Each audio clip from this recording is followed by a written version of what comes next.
mengatur tentang tata cara pinjaman dalam rangka pendanaan Koperasi Desa Merah Putih. Koperasi mendapat ruang nyata sebagai motor penggerak ekonomi lokal.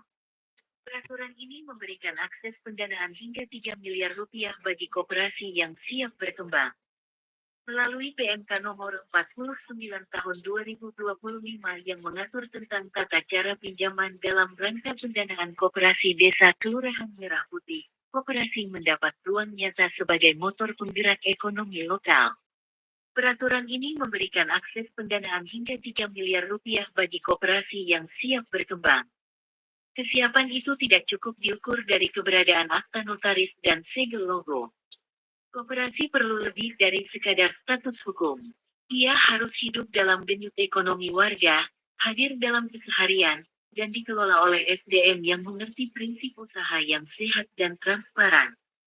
Banyak desa tergoda memanfaatkan kesempatan ini secepatnya.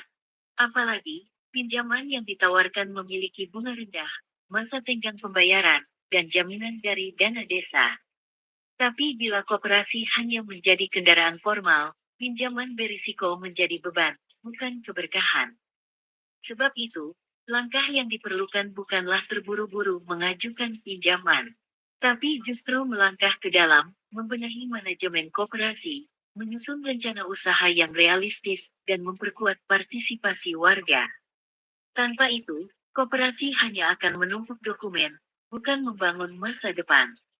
Karena pada akhirnya, koperasi bukan hanya soal uang, tapi tentang kepercayaan. Dan kepercayaan hanya tumbuh dari proses yang jujur dan terbuka kepada anggotanya sendiri. PMK 49 tahun 2025 dirancang untuk desa yang siap mengambil lompatan pembangunan ekonomi berbasis koperasi.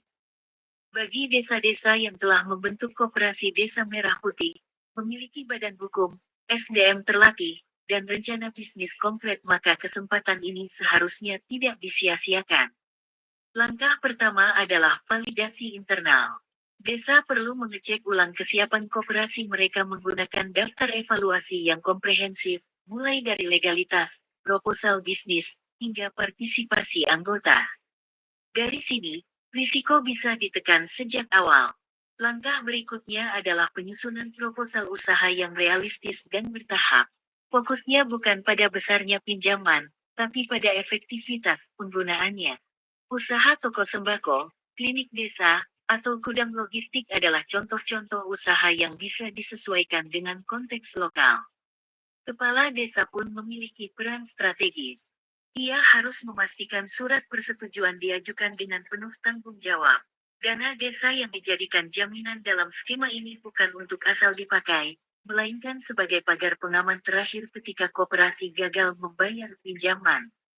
Dengan tata kelola yang benar, transparansi, dan pengawasan bersama, koperasi desa tidak hanya akan membayar kembali pinjamannya, tapi juga memutar ekonomi desa, menyerap tenaga kerja, dan menjadi pusat transaksi harian warga. Tim penyusun RKP Desa adalah kelompok kerja yang dibentuk oleh kepala desa untuk menyusun rencana kerja pemerintah desa RKP Desa. Tim ini biasanya terdiri dari perwakilan pemerintah desa, lembaga kemasyarakatan desa, dan tokoh masyarakat.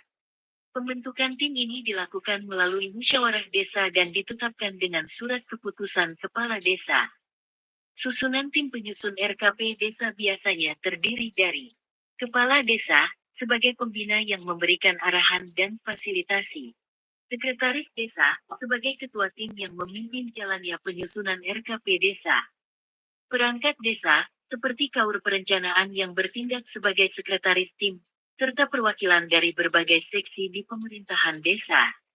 Anggota, unsur dari Lembaga Pemberdayaan Masyarakat Desa LPMD, Kader Pemberdayaan Masyarakat Desa KPMD, tokoh masyarakat, kelompok perempuan, dan kelompok rentan. Tugas tim penyusun RKP Desa meliputi melakukan pencermatan pagu indikatif desa dan penyelarasan program kegiatan yang masuk ke desa. Mencermati ulang dokumen rencana pembangunan jangka menengah desa RPJM desa. Menyusun rancangan RKP desa dan daftar usulan RKP desa. Melakukan koordinasi dengan berbagai pihak terkait dalam proses penyusunan RKP desa. Melakukan evaluasi